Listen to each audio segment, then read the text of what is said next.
significant pieces of actual UFO and extraterrestrial data we have ever seen. Dr. Roger Lear did confirm I was going to be patient number 17. He's right there. Send half the object in for analysis and tell us whether the material is from off planet. We're talking about half the object in for analysis and tell us whether the material is from off planet. We're talking about something that is highly. كل الصور اللي في الفيديو ده حقيقية، هي أدلة بتوثق الأحداث. فأنا مش هحط أي مؤثرات ولا فوتوشوب ولا فلاتر ولا أي تعديل على الصور، وهوريها لكم زي ما هي، وهذا للتنويه.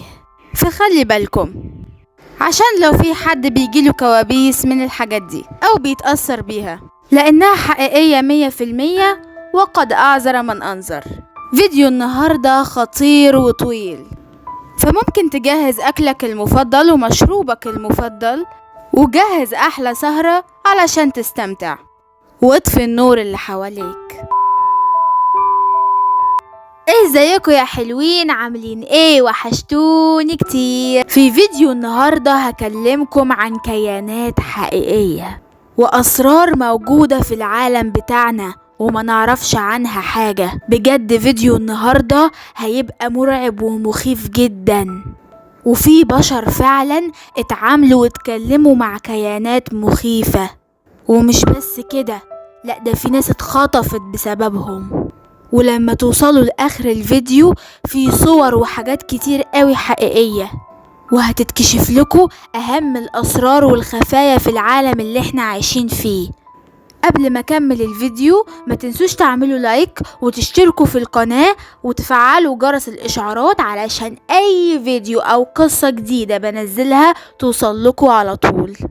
واعملوا شير كتير للفيديوهات عشان توصل لأكبر عدد من الناس. بصراحة انا محتاجة منكم دعم كتير قوي في الفترة الجاية، لاني بتعب جدا في تجميع المعلومات وفي انشاء النوع ده من المحتوى. فأتمنى منكم ان انتوا تدعموني علشان نكبر القناة وننتشر، وابدأ ان انا اعمل لكم فيديوهات جودتها كويسة وحاجات افضل من كده وحاجات مرعبة اكتر. وبس كده، ويلا بينا على الحكاية. كان في عالم ومهندس جيولوجي، مش هقول اسمه ايه دلوقتي، كلفته الولايات المتحدة الأمريكية بحفر أنفاق اسمها أنفاق دولسي السرية العملاقة في مكان اسمه المنطقة 51 في صحراء ولاية نيفادا. المنطقة دي أصلا أمريكا عزلتها عن العالم وخلتها مقر رئيسي للتجارب العلمية المرعبة على الحيوانات والكائنات وكمان البشر. فبيجمعوا أكتر العلماء علم ومعرفة من جميع البلاد وأنحاء العالم عشان يعملوا كل تجاربهم السرية هناك، من أول استنساخ البشر واللعب في الجينات لحد تصنيع النووي والمتفجرات. وأي حد بيفكر يقرب من المكان ده ساعتها من حق الحراس اطلاق الرصاص فورا. فكانت مهمة المهندس في المنطقة دي انه يحفر عشان يعمل مشروع توسيع لقاعدة دولسي، يعني عايزين يكبروا المكان ويوسعوه. يحفروا في باطن الارض على عمق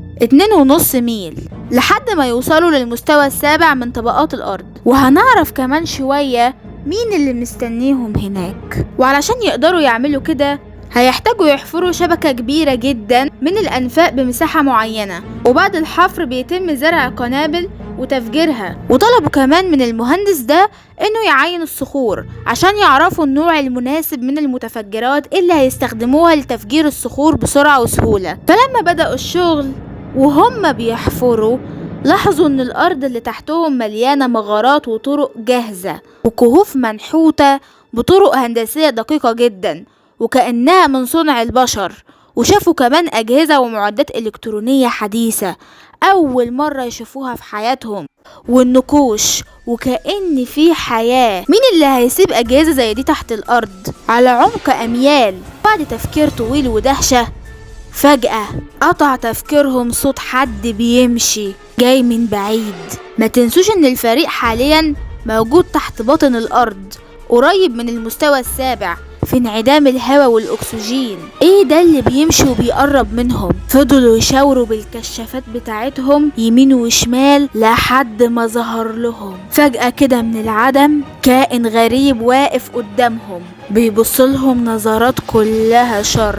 كائن رفيع جدا وطويل شبه الإنسان ولكن مشوه، راسه كبيرة، جلده غامق، عينيه سودة وواسعة ومش بيرمش، شكله مخيف.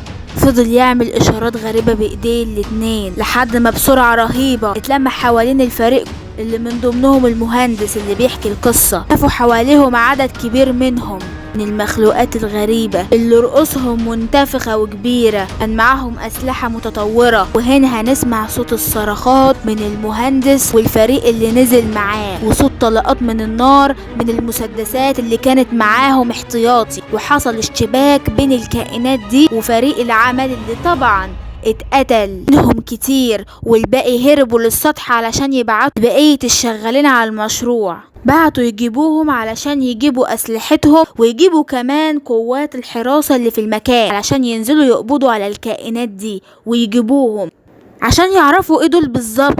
فنقدر نقول كده ان في حرب كبيرة حصلت تحت الارض بين البشر والمخلوقات المخيفة. كانوا حوالي 70 فرد من الناس اللي شغالين في المشروع ده وحراس المنطقة اللي كانوا مأمنين على نفسهم تماما ومعاهم اسلحة ورشاشات وبنادق حديثة. ماتوا كلهم، ايوه اتقتلوا على ايد الكائنات. ما نفتش بحياته غير 3 بس، اما الكائنات مات منهم 4 بس، الباقي سلام ما جرالهمش اي حاجة ولا حتى اصابة. اسلحتهم كانت غريبة جدا ومتطورة وكانوا محوطين نفسهم بدرع متطور، فما قدرتش اسلحة البشر انها تيجي جنب اجسادهم اصلا. ومش قادرة اقول لكم واوصف لكم عن كمية الجثث بتاعت الناس اللي ماتت اللي مترمية في كل حتة في الأرض، والدماء اللي في كل مكان في باطن الأرض. ال3 اللي نجوا بحياتهم نجوا بمعجزة، ده غير الإصابات اللي عندهم. فكده هم اتأكدوا إنهم وصلوا لقاعدة فضائية كاملة وصلوا لها بعد الحفر. عرف بعد كده ان الكائنات دي ليهم اكتر من قاعدة ومعمورة مختلفة وكلهم موجودين في جميع انحاء المنطقة دي، المنطقة 51 السرية. اما بالنسبة للمهندس فكان واحد من ال3 اللي نجوا واتصاب في المعركة دي من الأسلحة الغريبة، وبقى عنده زي خرم كبير في صدره اللي تسبب له فيما بعد بمرض السرطان. المهندس ده اسمه فيليب شنايدر، والله أعلم هو مات فعلا بالسرطان ولا في ناس كده قتلته لما طلع وحكى قصته وهو ولا عنده سرطان ولا حاجة. وبعد كده شهد فيليب ان الولايات المتحدة حربت الكائنات دي سنة 1979 ميلادية، شارك هو في الحرب دي. بس الغريب ان اصلا امريكا نفسها كانت عارفة بوجود الكائنات دي من قبل الحرب اللي حصلت، ولما قابلوهم وعملوا معاهم معاهدة، عملوا معاهدة سنة 1954 ميلادية. يعني أمريكا كانت تعرف بوجودهم من سنة 1954 وكمان عملت معاهم معاهدة. أظن الصورة بدأت توضح قدامكم دلوقتي. معاهدة جريادة هي معاهدة قديمة، نقدر نقول إن هي كانت سرية في الأول، وبعدين بدأت تنتشر حبة حبة بعد ظهور كذا حد يطلع ويحكي قصته واللي بيحصل معاه في الأماكن دي على الكائنات الغريبة زي فيليب شنايدر كده. في الآخر يا بيختفي فجأة يا بيتنشر خبر وفاته أو انتحاره. طيب ايه بقى بنود وشروط المعاهدة؟ 1. مسموح بسكان جوف الارض انهم ياخدوا كمية من الابقار اللي هم عايزينها والحيوانات، بياخدوهم عشان يعملوا عليهم تجارب ويزرعوا اجهزة داخل اجسادهم. تاني حاجة، مسموح لكائنات جوف الارض انهم يخطفوا البشر اللي هم عايزينهم، بس بشرط ان الحكومة هي اللي تدلهم كمان على اسماء البشر اللي هياخدوهم ويعملوا عليهم التجارب بتاعتهم، ياخدوا منهم جينات ويزرعوا جوه اجسادهم اجهزة. الكائنات دي عندهم مشكلة في التكاثر، فبيضطروا يستنسخوا نفسهم علشان ما ينقرضوش، ومن كتر تكرار عملية الاستنساخ دي الحمض النووي بتاعهم بينهار، فبيحتاجوا كل قرن او 2 لحمض نووي بشري جو مع حمضهم النووي علشان يحافظوا على بقائهم. فبيحتاجوا لمصادر كتير خارجية من الجينات كمان من الطبيعة اللي على سطح الأرض عشان يحافظوا على بقائهم. 3. مسموح لهم كمان يخطفوا النساء والبنات علشان يزرعوا بداخلهم أجنة. أيوة، الأجنة بتاعتهم، عايزين ينتجوا سلالات منهم قادرة على الإنجاب. طيب، وبعد كل ده استفادت أمريكا إيه؟ ما هو أكيد في مقابل. طبعا ده لازم يبقى في مقابل، هو ان الولايات المتحدة هتستفيد بتزويدها بكل اسرار التقنيات الحديثة، وان الكائنات دي تساعد امريكا على التقدم وبالذات العسكري، زي التكنولوجيا الاطباق الطائرة واللي استخدموها بعد كده في الحروب. لكن مع مرور الوقت بدأ سكان جوف الأرض يخالفوا كل نصوص المعاهدة وبدأوا يخطفوا الناس بعشوائية، يعني على حسب الاتفاقية إنهم يخطفوا الناس اللي الحكومة بنفسها عايزة تتخلص منهم وموافقين على التخلص منهم، لكن بدأوا يخطفوا الناس بعشوائية، يعني ممكن يخطفوا أي حد من أي مكان. هما إيه دول بالظبط؟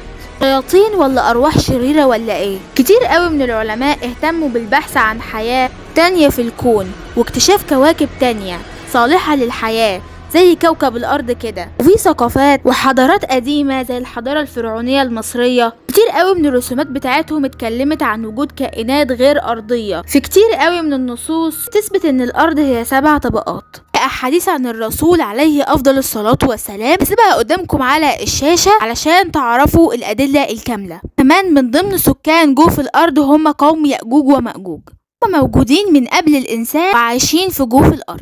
اختلف علماء كتير في الموضوع لحد ما وصل بعضهم ان الأرض عبارة عن كرات زي الكرة الأرضية والكواكب بتتواجد فوق بعضها وبينها وبين بعضها مسافات، وكل أرض منهم بيعيش عليها نوع مختلف من المخلوقات محدش بيدرك حقيقتهم إلا الله وحده. المفسرين القدماء أكدوا على وجود مخلوقات قبل الإنسان اسمها الحن والبن. من كده نفهم إن الحن والبن أفسدوا في الأرض وعصوا ملكهم كمان، فربنا أرسل لهم الجن علشان يحاربهم ويقضي عليهم. اللي اتبقى منهم هرب لجوف الأرض علشان يحموا نفسهم من الجن. هم يشبهوا البشر لحد كبير، مختلفين جدا عن الجن والشياطين والعفاريت.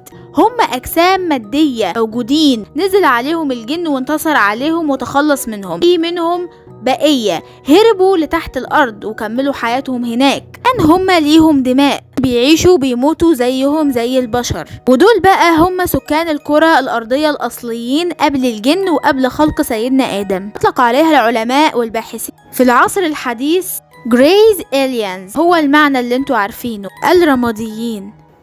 المهندس فيليب شنايدر فاكرينه؟ بعد اللي حصل له ده في الحرب طلع في مؤتمرات كتير عشان يتكلم عن كل اللي شافوا وعرفوا عن الرماديين. ومن اللي عرفوا عنهم انهم بيتغذوا بطريقة معينة، فبيمتصوا المواد الغذائية بتاعتهم عن طريق جلدهم، يعني بياكلوا من جلدهم، والفضلات كمان بيفرزوها من جلدهم. وقال كمان ان الرماديين في الاكل يحتاجوا لتركيزات عالية من الاغشية المخاطية والمواد الغذائية السائلة او الانزيمات، يعني بيحتاجوا مواد لزجة شبه المخاط من الطبيعة اللي على سطح الأرض. هم محتاجين لكل فترة انهم يطلعوا على سطح الأرض يجيبوا كل المواد اللي هم محتاجينها عشان يضمنوا غذائهم وبقائهم. وده كان سبب كبير لحوادث القتل الكتير، تشويه للماشية في المدن الريفية القريبة من مناطق تواجدهم. آخر حاجة قالها فيليب إن التقنيات اللي أخدها البشر من الرماديين استخدموها في الحرب العالمية التانية، لأن هي تكنولوجيا عسكرية متطورة زي الطائرات العسكرية اللي اسمها أورورا وطائرات وكالة ضربة وغيرها، طورتها أمريكا بالتعاون مع الرماديين. التقنيات دي شبه تقنيات الأطباق الطائرة وأسرار علمية خطيرة زي السفر عبر الزمن والسفر عبر الفضاء. والحوادث اللي بتحصل في المنطقة 51 تقريبا كلها بإشراف من الكائنات دي. تم اغتيال فيليب شنايدر من جهات مجهولة بعد حواره مع مجلة سكاي بوقت قصير. وفي علماء تانيين تابع نفس المنطقة طلعوا بعد موته وقالوا انه بيقول كده علشان الشهرة، وكلامه ده كله بكل التفاصيل دي كلها بكل الأدلة دي تخاريف ومش حقيقة. ولكن الصور والأدلة اللي سابها فيليب للكائنات دي بجد تثير الاندهاش. وانا هسيب لكم شوية من الصور الحقيقية للكائنات دي قدامكم في الفيديو عشان تعرفوا ان الكلام ده مش كذب، وكمان بالأدلة الإسلامية والعلمية، وكمان صور حقيقية. مستنيين ايه تاني عشان نصدق؟ هما مش من عالم الجن، والله أمر الجن بقتلهم بسبب قدرات الجن الخارقة زي الطيران والتخفي والغوص تحت المية وحاجات تانية كتير. ولكن الرماديين أجسادهم ضعيفة شبه البشر، بس هما مش بياكلوا لتشوه جهازهم الهضمي، وكمان ما عندهمش سنان، ومش بيسمعوا ولا بيتكلموا، وبيتغذوا من جلودهم.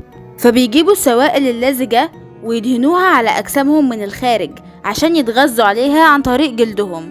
وتسموا الرماديين للون جلدهم الرمادي، وده بسبب لون طينتهم اللي ربنا خلقهم منها زيهم زي البشر.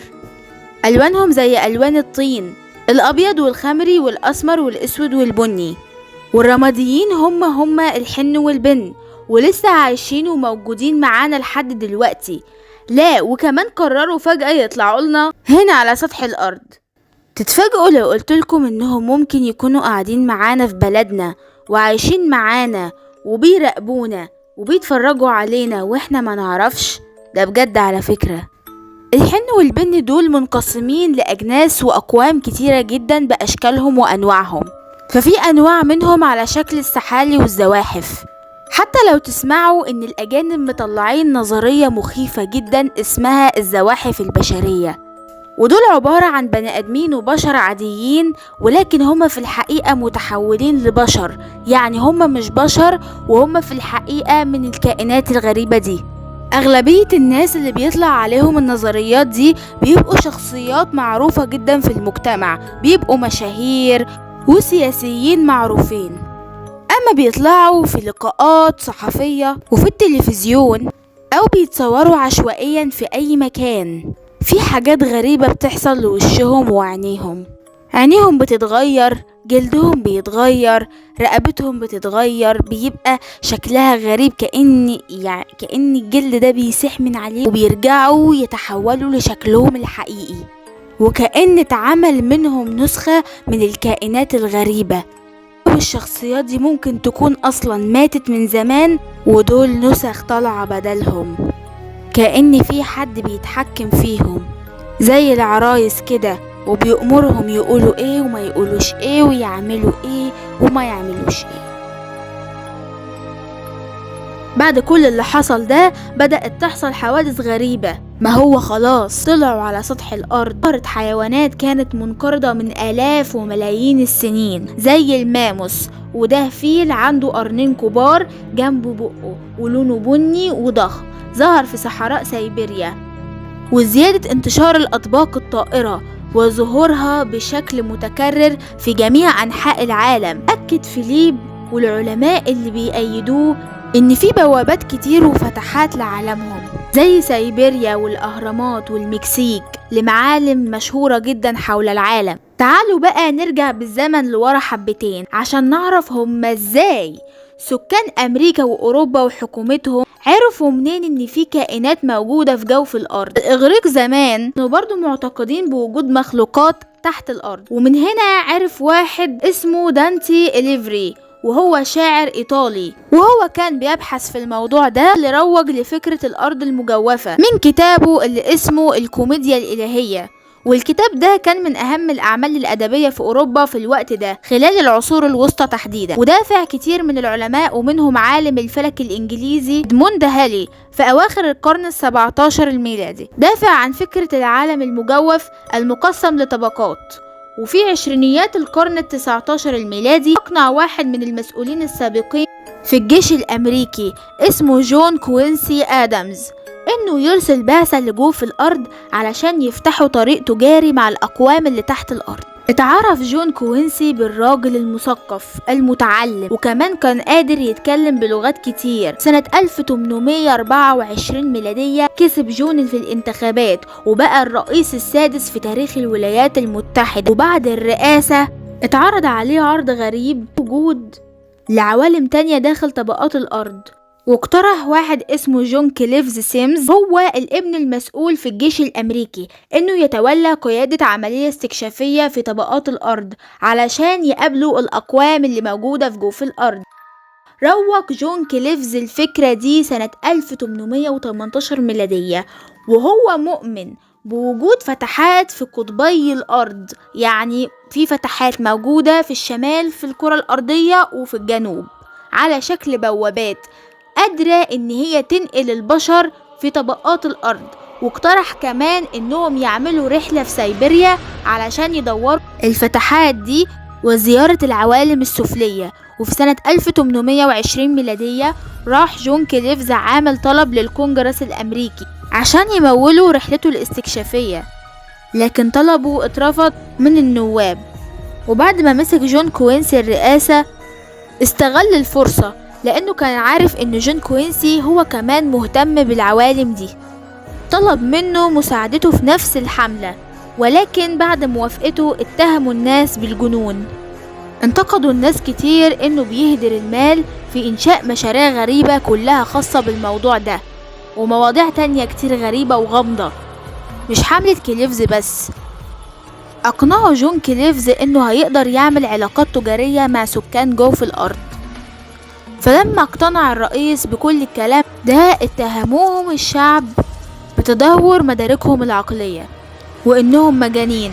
فالموضوع ما طولش، فخطة جون كليفز ما شافتش النور وتوقف الدعم المادي، والمفروض إن البعثة دي ما تمتش، والمفروض إنهم ما يعرفوش حاجة لسه عن الرماديين.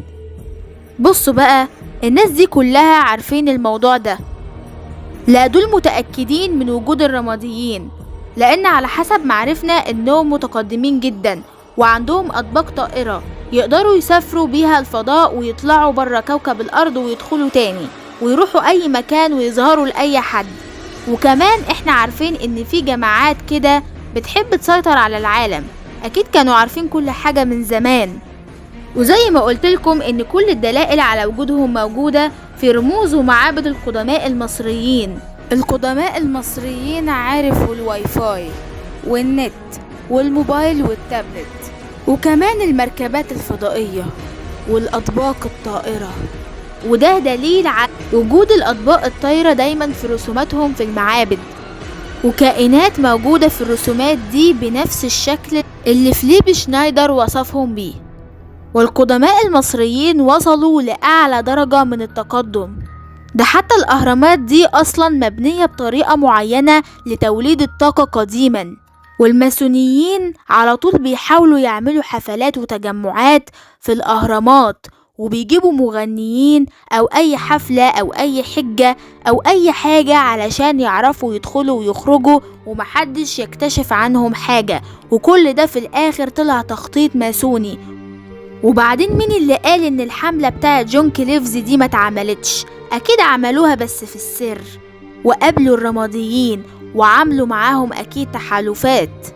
امال ازاي تقدموا بسرعة كده وعملوا مصانع وبقى عندهم اقتصاد كبير وعملوا الثورة الصناعية بعد ملايين السنين وعصور وقرون من الجهل والتخلف عندهم؟ وبس كده، انا خلاص خلصت. هسيب لكم بقى الفرصة للتفكير في الموضوع، وهسيب لكم كمان المصادر اللي جبت منها كل المعلومات. وبس كده، وسلام.